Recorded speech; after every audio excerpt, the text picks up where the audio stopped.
Office for iPad now has mouse and trackpad support. $160 Mandalorian Xbox controller. Google says all made by Google products now include some form of recycled materials, supposedly. E-rated content is not a strength of the Xbox portfolio, according to Phil Spencer. He gave a massive interview today with Game Reactor. Absolutely incredible, though, the stuff he kind of went into. Phil Spencer also confirmed in the same interview that he wants more single-player games from Xbox Studios.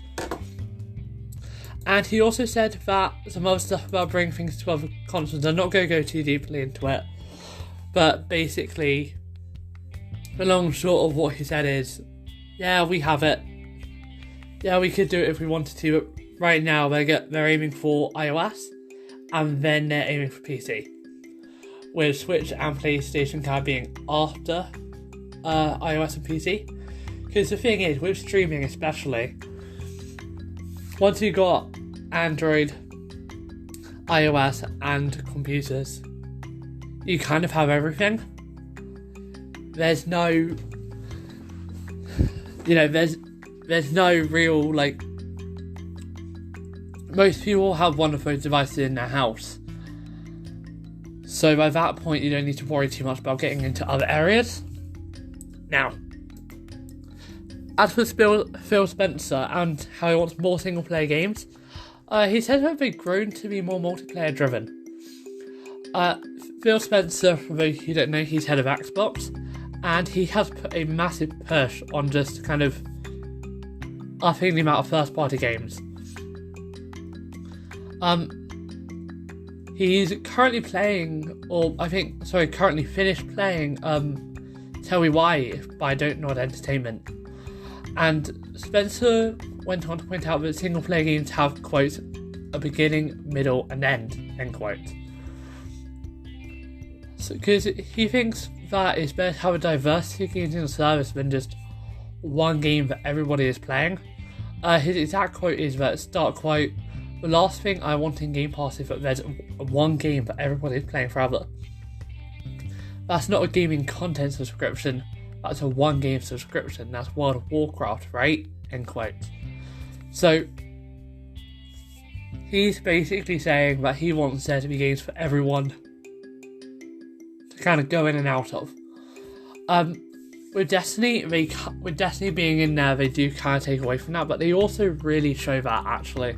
Because Destiny is a game that, for all intents and purposes, you could leave for a couple months and then come back to. I do it every once in a while when I just kind of get bored. I just leave Destiny for a couple months. By the time I come back, there's loads of new things to do. And it's the kind of game that never really ends. And that's why I love Destiny, actually. Now, as for that E-rated content not being a strength of the portfolio, he said it again. That, according to him, the first-party output had strengths and weaknesses overall, but a definite weakness is that they need more casual content with a broad appeal for the future. So, he said that what's missing from their portfolio is casual content with a broad appeal, E-rated content, because obviously there's Minecraft and a couple of other franchises, but most of it is really 12, 16s, as far as I'm aware.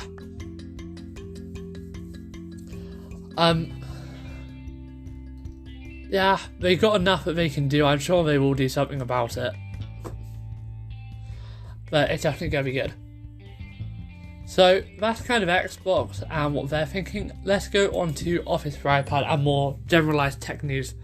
I do want to apologise. I've kind of gone off a general tech bandwagon in the lead up to the console launches. Console launch is a time where you fall off the general news and console launch become the main subject. So Office for iPad now has mouse and trackpad support. This goes for Word, Excel and PowerPoint. Along with the updates is actually a redesigned kind of tab bar at the top. Just looks much more kind of fluent designy, I guess, compared to how it was before. And as with the other trackpad apps, the cursor is context aware. Now, I don't know exactly how this whole context aware cursor thing works, but it seems to work just like a general cursor, except it's circular most of the time instead of pointer. But it looks good. Now, they are adding more fluent design, as I said. They will have a refreshed start screen and a new ribbon of feature menus. Other things Microsoft is planning to bring include multiple document support for Excel, better contextual menus, and offline file support for cloud files in coming months. The latest mouse and keyboard support is starting to roll out today and should reach all users within a couple of weeks. So just because you don't have the new UI or mouse and keyboard support today doesn't mean that you won't be getting it. Also, sorry about that, my iPad was about to run out of battery, so I just had to plug that in. Let's go on to this Mandalorian Xbox One controller. So, on Friday, the Mandalorian Season 2 premieres on Disney+, and Microsoft has also taken the rights off a new themed controller based on the Star Wars spin-off, but it costs $160 US. If there's one thing about Xbox, they love their special editions, honestly. I can't remember how many special edition consoles they made, there are so many of them, but I do like that, it's a good thing. So the controller is compatible with existing Xbox systems, as well as Series X and S, PC and mobile.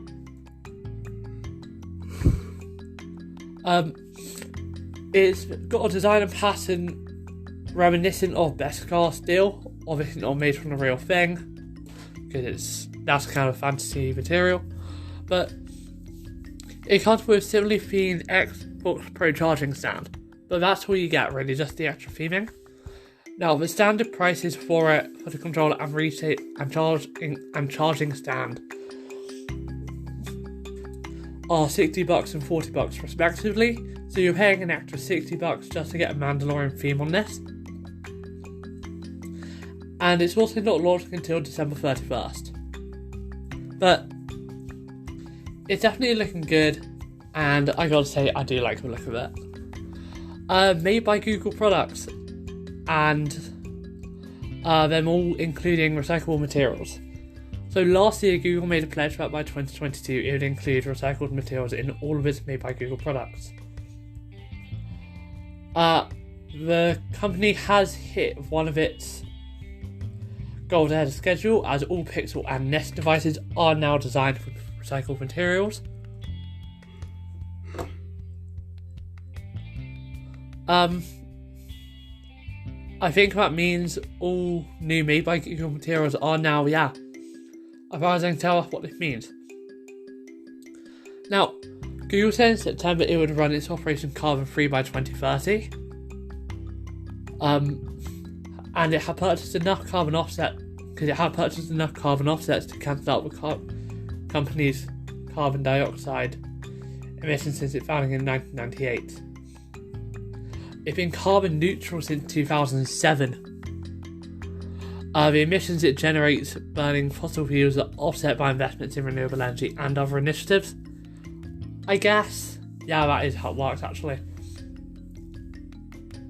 All shipping of Made by Google hardware to and from customers is 100% carbon neutral, as long as they are direct customers. Obviously they don't have control over how Argos do this or other companies do this, but everything that they are in control of will be carbon neutral. And the company said it's committed to using recycled or renewable material in at least 50% of all plastic used across all of its hardware devices by 2025. Google says it will also make its product packaging 100% plastic free and recyclable by 2025. So it's definitely a good thing to see them doing all of this. So all in all, I say nice job Google, keep it up, and glad to see you're carbon neutral. Oneplus Nord, actually, I just remembered, I saw this story earlier, and wow, Oneplus, you were going cheap. So OnePlus recently announced two new devices, the N10 5G and the N100 5G.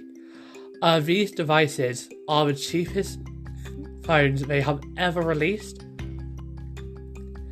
and I can't really believe how cheap these are.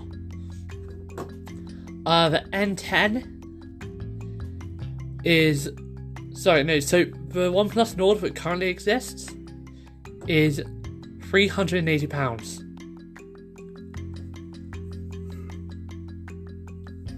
The N10 5G starts at £330 in the UK and €340 in Germany. So around $412 when it does come to the US. Also, both of these new devices will be coming to the US. And it's powered by Snapdragon 690, so do not expect by any means super powerful performance. The N100 itself starts at £180, €199, around $235 in the same countries, and it's powered by Snapdragon 460. So it will launch in North America at a later date, but that date is so far unconfirmed. For the UK, the N100 is launching on November 10th here in the UK, same day as the Xbox is being released, with the N10 5G following later in the month.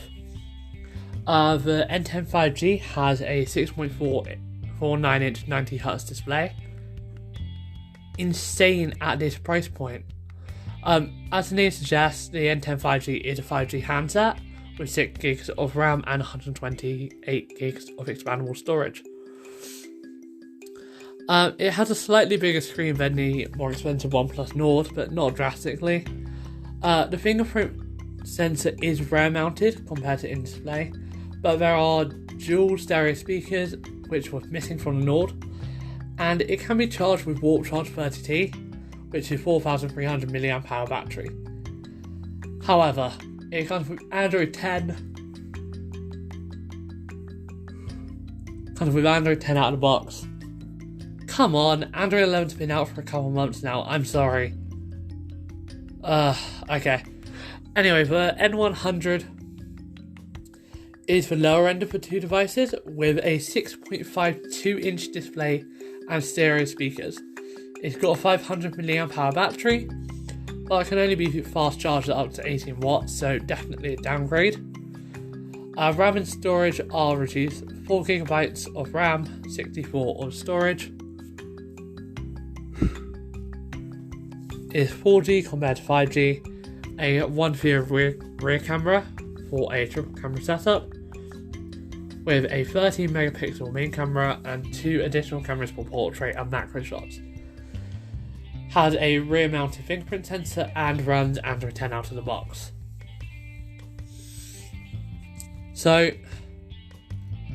long story short, the OnePlus Nord line is definitely affordable. If you're looking for a new phone but don't want to break the bank, honestly, either of these two phones are perfect. They will last anyone a good couple years. You got a quad camera setup on the Nord. I know the number of cameras doesn't matter, but it does still exist. So good to see them kind of going along with that. Okay, that is absolutely everything from me today. Thank you for listening. My concept for the Xbox Series X dashboard is coming along nicely. I finished off the home screen earlier today. Slow progress, I want to get it right. So that is everything for today's episode. Thank you for listening. My name is Luke, and I'll see you in hopefully tomorrow's episode. Sorry there wasn't one yesterday, not enough news to make an episode. Thanks for listening.